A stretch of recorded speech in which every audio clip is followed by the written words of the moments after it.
Halo anak-anak semua, Assalamualaikum warahmatullahi wabarakatuh.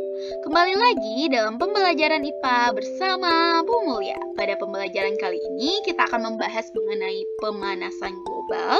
Oke, sebelum belajar kita berdoa terlebih dahulu. Berdoa dimulai. Berdoa selesai, ditonton sampai habis ya videonya, jangan di skip. Oke, anak-anak pernah nggak mendengar kata efek rumah kaca? Kalau belum pernah, menurut anak-anak apa nih maksudnya? Atau kalau sudah pernah, apa sih arti dari efek rumah kaca ini? Apakah benar-benar seperti rumah kaca atau bagaimana? Oke, jadi di bumi kita itu ada yang terjadi namanya efek rumah kaca. Bagaimana kejadiannya? Di sini kan kita bahas. Pengertian efek rumah kaca. Efek rumah kaca adalah proses pemanasan alami yang terjadi ketika gas karbon dioksida, CH4 atau metana, dan N2O yaitu dinitrogen monoksida yang ada di atmosfer memerangkap panas matahari sehingga suhu bumi menjadi hangat. Apabila tidak ada efek rumah kaca, suhu bumi akan sangat dingin nih. Oke, kalau misalnya secara sederhananya seperti ini.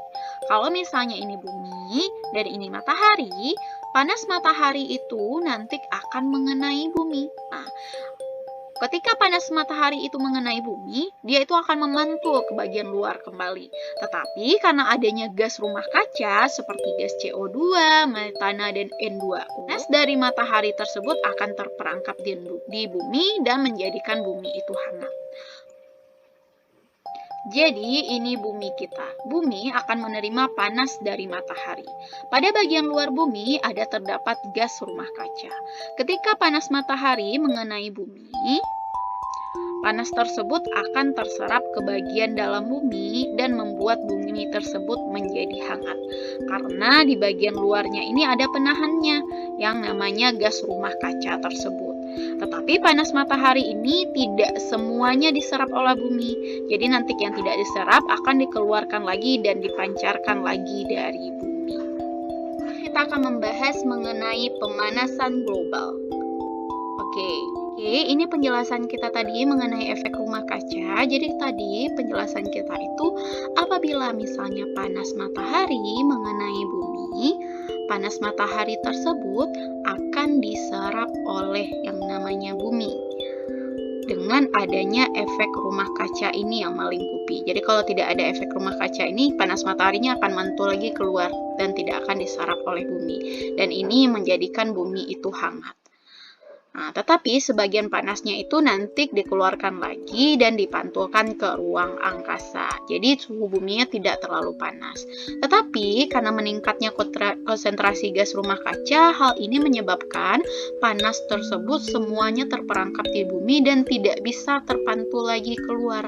Hal ini akan menyebabkan suhu bumi itu lama-kelamaan naik. Dan inilah yang kita sebut dengan pemanasan global. Oke, jadi pemanasan global itu apa artinya? Pemanasan global adalah efek rumah kaca yang berlebihan. Jadi sering disebut juga, ini bahasa Inggrisnya adalah global warming. Hal ini terjadi karena meningkatnya gas karbon dioksida, metana, dinitrogen monoksida, dan ditambah dengan CFC.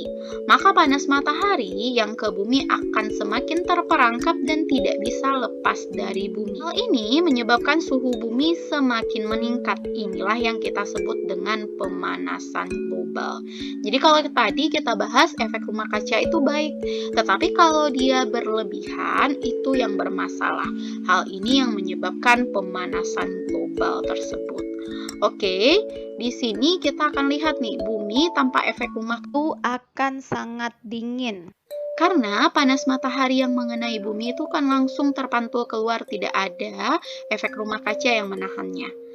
Tetapi dengan adanya gas rumah kaca akan menyebabkan panas matahari itu terperangkap di bumi sehingga suhu bumi itu normal nih. Nah, tetapi yang terjadi sekarang ketika gas di atmosfer semakin bertambah karena aktivitas manusia menyebabkan ketika panas matahari mengenai bumi dia terperangkap, tidak bisa terpantul lagi keluar. Nah, hal ini yang menyebabkan terjadinya pemanasan global. Bahas penyebab dan proses terjadinya pemanasan global tersebut. Oke, pemanasan global ini, zat kimia yang bertanggung jawab terhadap pemanasan global adalah karbon dioksida, metana, dan dinitrogen monoksida.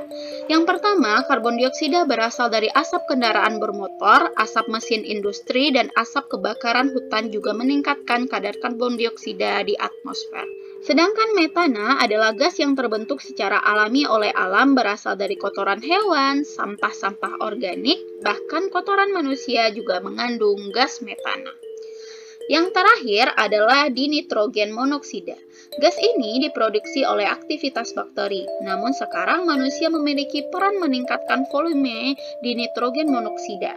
Sebenarnya, aktivitas bakteri yang menghasilkan gas ini tidak menjadi masalah, karena gas tersebut tersebar merata sehingga jumlahnya menjadi kecil. Nah, yang terjadi sekarang ini masalahnya adalah polusi yang diakibatkan oleh kegiatan manusia karena jumlahnya akan terus meningkat hanya pada tempat tertentu. Ada lagi, gas CFC adalah salah satu emisi yang ada di alam yang merusak lapisan ozon, yaitu lapisan yang melindungi bumi dari sengatan ultraviolet sinar matahari. Zat kimia tersebut semakin meningkat karena aktivitas manusia yang mempengaruhi keseimbangan produksi senyawa tersebut. Penggunaan kendaraan bermotor yang semakin meningkat, mesin-mesin pabrik, penebangan hutan, beberapa kegiatan tersebut mengakibatkan ketimpangan volume zat kimia yang ada di udara. Ditambah lagi, pemakaian zat CFC secara berlebihan dan berkelanjutan dalam berbagai penggunaannya seperti bahan pendingin pada AC, busa untuk insulasi, perabotan, tempat duduk, dan kendaraan, serta dry cleaning pada industri elektronik. Jadi ini tadi penyebab-penyebab pemanasan global yang sudah kita bahas. Sebenarnya gas-gas ini juga dibutuhkan di alam untuk terjadinya efek rumah kaca. Tetapi penggunaan gas ini secara berlebihan, hal ini akan menyebabkan terjadinya pemanasan global. Karena panas matahari yang terperangkap di bumi tidak bisa dipantulkan lagi keluar. Makanya akan menyebabkan suhu bumi makin lama makin meningkat. Kita akan membahas apa sih sebenarnya dampak dari pemanasan global itu. Kenapa pemanasan global itu dikatakan berbahaya bagi bumi ini? Oke, yang pertama yaitu naiknya temperatur bumi. Nah, namanya saja itu pemanasan kan, berarti naiknya suhu atau temperatur bumi. Kalau kita lihat di sini, ini tahun 1997 ke 2015 aja ini jauh berbeda suhunya. Ini lebih merah dibandingkan yang sini di bagian buminya. Apalagi ini tahun 2019 lebih parah lagi, lebih merah lagi kan. Ini terjadi karena pemanasan global itu. Karena naiknya suhu, terjadi lagi yang lain, yaitu mencairnya es-es di kutub.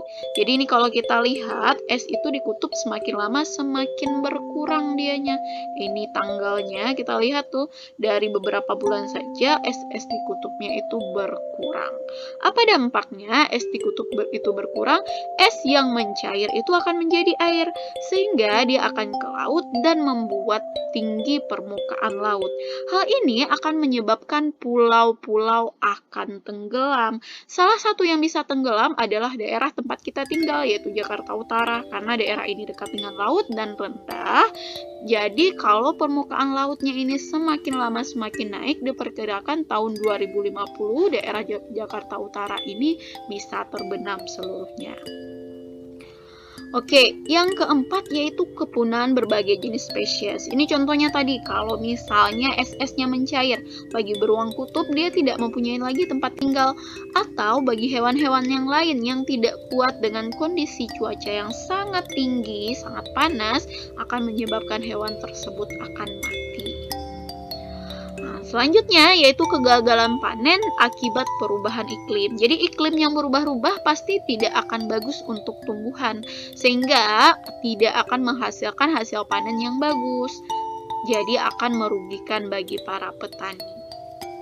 Oke, kita akan membahas usaha-usaha apa yang bisa kita lakukan untuk menanggulangi pemanasan global agar bumi kita semakin baik. Cara yang pertama yaitu kita bisa menggunakan energi terbarukan.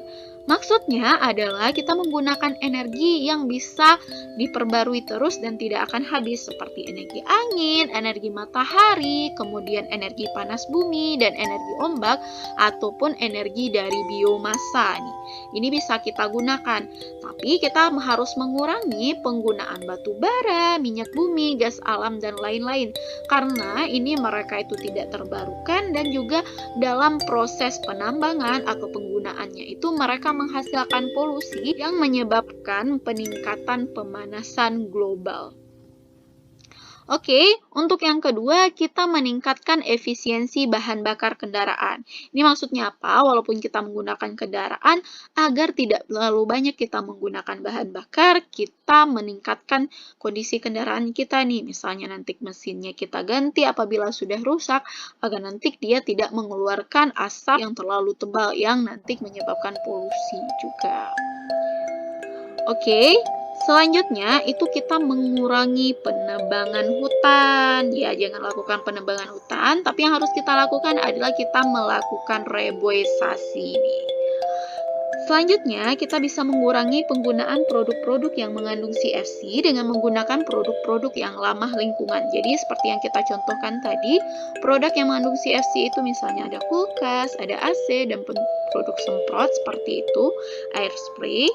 Ini bisa kita kurangi dengan menggantinya dengan cara kita menggunakan kipas angin.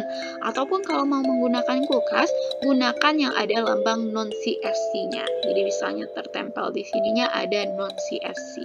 Oke, yang kelima kita lebih memilih pemakaian sepeda atau berjalan kaki dibanding kita menggunakan kendaraan bermotor nih. Nah, kalau kita memang mau menggunakan kendaraan, pilih kendaraan umum dibandingkan kendaraan pribadi. Karena dengan kendaraan umum bisa banyak orang yang naik, sehingga jumlah polusi yang dihasilkan lebih sedikit. Oke, yang terakhir, kita dapat melakukan langkah 3R seperti yang kita pelajari di bab sebelumnya, yaitu reduce, reuse, dan recycle untuk mengurangi jumlah sampah. Karena semakin banyak sampah, nanti semakin banyak pembusukan dan akan menyebabkan gas-gas rumah kacanya meningkat sehingga pemanasan globalnya juga meningkat. Oke anak-anak, itu pembelajaran kita untuk pertemuan kali ini. Terima kasih. Assalamualaikum warahmatullahi wabarakatuh.